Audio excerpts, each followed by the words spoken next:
بسم الله الرحمن الرحیم.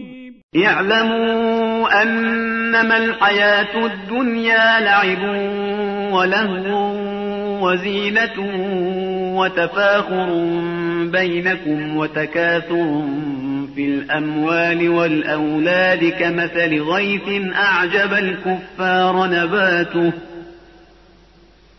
كمثل غيث أعجب الكفار نباته ثم يهيج فتراه مصفرا ثم يكون حطاما وفي الآخرة عذاب شديد ومغفرة من الله ورضوان وما الحياة الدنيا إلا متاع الغرور.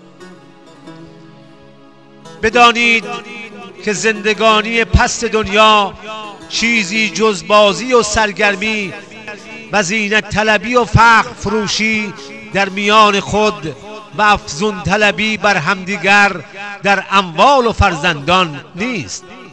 همانند بارانی که گیاه آن کشاورزان را به شگفتی وادارد سپس خشک شود و آن را زرد بینی، سپس کاه شود و در آخرت عذابی شدید برای گناهکاران و مغفرت و رضوانی برای اطاعت کنندگان از جانب خداوند است و زندگانی دنیا جز کالای فریبنده نیست.